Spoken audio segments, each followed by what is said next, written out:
Oftentimes, when one goes on the political part of the internet, one observes that some people have a kind of equality fetishism, i.e., they take it for granted that income equality is an absolute moral good and that huge gaps between the rich and the poor are bad.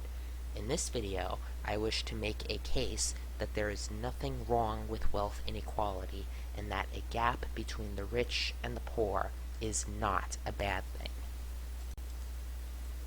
A false key assumption that these people make is that increasing gaps between the rich and the poor mean that the poor are becoming poorer, but this is not always the case. In an ancient hunter-gatherer tribe, there would have been lots of equality. Everyone would have had a spear, a bow, some arrows, and maybe some other objects made from animal bones or wood. The chiefdom would have more than everyone else, but not much more. In an ancient hunter-gatherer tribe, everyone is fairly equal, but very poor. However, in a typical ancient farming village, there is less equality. The chiefdom in a farming village has way more wealth from taxes than his people and the chiefdom of the hunter-gatherer tribe. And because there are different kinds of jobs, some people have more profitable jobs than others. However, the typical ancient farming village has more wealth. The people there not only have their basic needs satisfied, but they also produce more basic things needed to survive and luxury goods. The village does not need everyone to be a hunter-gatherer. Instead, some people can be farmers, some people can be hunter-gatherers, some people can be craftsmen, and some people can be blacksmiths.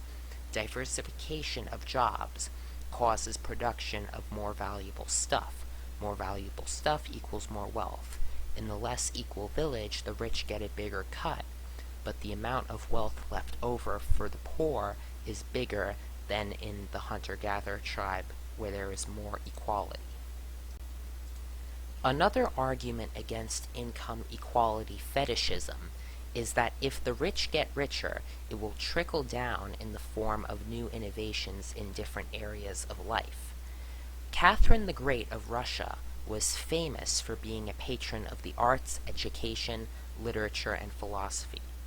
When the Roman Emperor Vespasian was in power, he used his personal wealth acquired by his career as a general to build the Roman Colosseum. The philanthropy of the famous industrialist Andrew Carnegie financed the famous Carnegie Hall. While one may question the ethics of how some of these people gained their wealth, these cultural achievements would not have been possible without wealth inequality.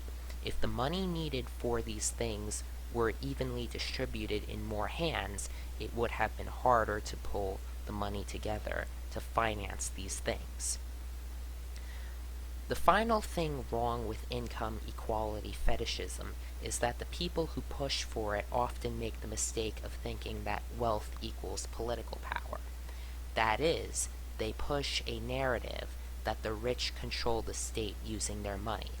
In reality, power in government is controlled by the cathedral, the media, and the universities. In his book, An Open Letter to Open-Minded Progressives, the author Curtis Yarvin, writing under the pen name Mencius Moldbug, pointed out that the institutions he calls the cathedral, the press, and the universities, control the state by forming the consensus that directs policy. Moldbug's theory of power is proven correct by the example of Enoch Powell, who was very popular with the people, but not with the cathedral, and was therefore kicked out of politics. If Moldbug is correct, then rich people, even lobbyists, don't have real power because they need the cathedral to make their ideas fashionable in order to get them passed in government. In conclusion, people who complain about the 1% or the rich or Wall Street need to cool it down. Economic inequality is not as bad as people think, and gaps between rich and poor are fine. In fact, inequality actually helps society in many different ways. Thanks for watching, and if you agreed with anything that I said in this video, make sure you like, comment, and subscribe. This is Wolf signing out.